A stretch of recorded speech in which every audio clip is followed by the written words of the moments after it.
तुला तर त्या मानसिंगने पडवून नेली होती ना. कोणी सांगितलं? सरपंच मारवडी किशा नाव्याने. म्हणजे त्या लांडग्या कोल्या कुत्र्याने? हो.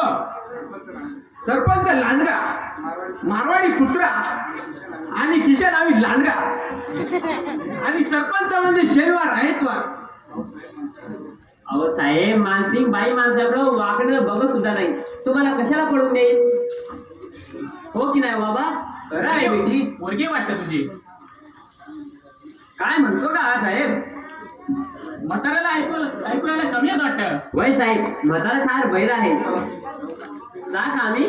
थांब चालणे. आता हो का? यार हो. जिवंत अथवा मारून पण त्याला पकडणारच.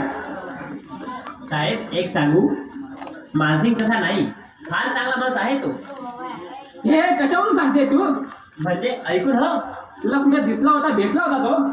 साहेब आम्ही गरीब माणसं, तमाशात नात्याचा फळ होतो, गावगावी फळ होतो. पोटा फळ उडला आणि अन्नाला महाग झाले. आम्हाला कशाला भेटलो साहेब? हो की नाही बाबा? खरं आहे बेटी. चला आपण. चल बोरी. थांब चालणे. खरं सांग, हा म्हातारा कोण? माझा बाप आणि मी चालली. नाचतानी पाहिजे असेल तर मी नाचून जाते.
हे काय हो? म्हणजे मग मानसिंग डाकू. माझे केव्हा करून ओळखलं तुझं मी? बैरा ना तो फक्त चांदीने हळूवार आवाज दिला की ऐकू ना तुला.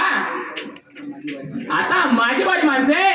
अरे काय करणार? अरे तुला अटॅक करणार आणि 50,000चं इनाम घेणार. हो. नाही नाही, 25 साहेबांचे आणि 25 माझे. हो. आणि तुम्ही पैसे घेणार आणि मला डांबून ठेवणार. एका निर्दोषाला फाशी देणार. म्हणजे इन्स्पेक्टर, तुमची कर्तव्यनिष्ठ ऐकूनच मी तुम्हाला भेटायला आलो होतो. तसा मी या क्षणी सुद्धा तुमच्या हातावर तुरी देऊन जाऊ शकतो, पण मी जाणार नाही. मला सत्तेचा शोध घ्यायचा आहे आणि त्यासाठी मला तुमची मदत हवी आहे साहेब. मग माझी मदत? होय, त्या गुन्ह्याचा आरोपी तुमच्याकडे मदत मागतोय साहेब. माझे तुम्हाला फसवण्याचा प्रयत्न करतोय. नाही, काय मदत हवी तुला? संरक्षण. मी तिन्ही गुन्ह्याचा आरोपी तुमच्या समोर सादर करीन. म्हणजे तुला आता अटक करायची नाही? नाही, माझ्या तेव्हा संरक्षण द्यायचं. याचा अर्थ तुम्हाला पासून पडून जाण्याच्या मार्गावर दिसतोय. तसा मी या क्षणी सुद्धा तुला फसवून जाऊ शकतो. एवढी कमॅन? माझी 100 माणसं तुमच्या मागे पिस्तूल रोखून उभी आहेत. मागे पहा. पाहिलीच पाहिजे चालाकी. अरे इन्स्पेक्टर, सत्य बाहेर येण्यासाठी, खऱ्या गुन्हेगार समजण्यासाठी तुम्हाला मला मदत करायला हवी. आणि समजा तू दगा दिलास तर? माझी ही बहीण चांदी कुठे तर जाणार नाही ना. हो साहेब, माझा भाऊ कुठं गेला तर मला फाशी द्या. चांदी म्हणजे याला तू जामीन राहणार आहे? होय. बरं, नेमकं मी काय करायचं? चला आपण आज राहण्यात जाऊ. सारा प्लॅन सांगतो तुम्हाला. सकाराम. Yes sir. मी जाऊन येतो. तोपर्यंत तू गावात चक्कर मारू नये. चांगल्या कार्यकर रे माझा मासो. तंगड्या सरपंच साहेब नमस्कार. नमस्कार.